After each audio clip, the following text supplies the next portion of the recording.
अस्सलाम वालेकुम दोस्तों, आप देख रहे हैं एस्ट्रो हीलिंग और मैं हूं आपका होस्ट मिर्ज़ा हमज़ा। आज की हमारी इस वीडियो का टॉपिक है बुर्जे जौज़ा वालों का मई का महीना कैसा रहेगा। तो वीडियो शुरू करने से पहले अगर आप इस चैनल पे नए हैं, अभी सब्सक्राइब बटन पे क्लिक करें और बेल आइकन को प्रेस करें ताकि हमारी नई आने वाली वीडियो सबसे पहले आप तक पहुँच सके। साथ ही साथ आप हमारे फेसबुक पेज को भी लाइक कर सकते हैं और हमें इंस्टाग्राम पर भी फॉलो कर सकते हैं, जिनके लिंक्स आपको नीचे डिस्क्रिप्शन में मिल जाएंगे। बुर्जे जौज़ा इस महीने के पहले हफ्ते में ज़ाती और मुश्तरका माली मफादात से मुतल्लिका मामलात ज़्यादा हौसला अफजा ना होंगे। मामलात आहिस्ता रवी का शिकार रहेंगे और अपने मुलाजमीन से होशियार रहें।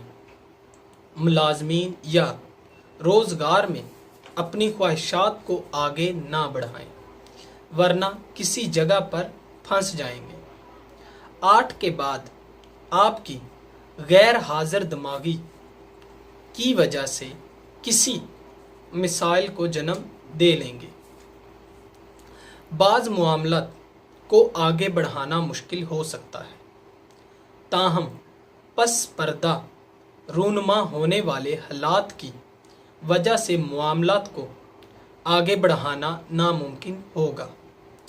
इस माह माली मामलात ऊंच नीच का शिकार रहेंगे और जिस्मानी और जहनी हालात भी मुतासिर होंगे।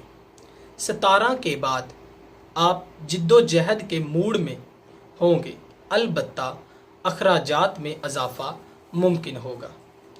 दोस्तों, अगर आपको ये वीडियो अच्छी लगी हो तो इसे लाइक करें, शेयर करें और मेरी नए आने वाली वीडियोस देखने के लिए मेरे इस चैनल एस्ट्रो हीलिंग को सब्सक्राइब कर लें। साथ ही साथ आप हमारे फेसबुक पेज को भी लाइक कर सकते हैं और हमें इंस्टाग्राम पे भी फॉलो कर सकते हैं, जिनके लिंक्स आपको नीचे डिस्क्रिप्शन में मिल जाएंगे। अल्लाह हाफ़िज़।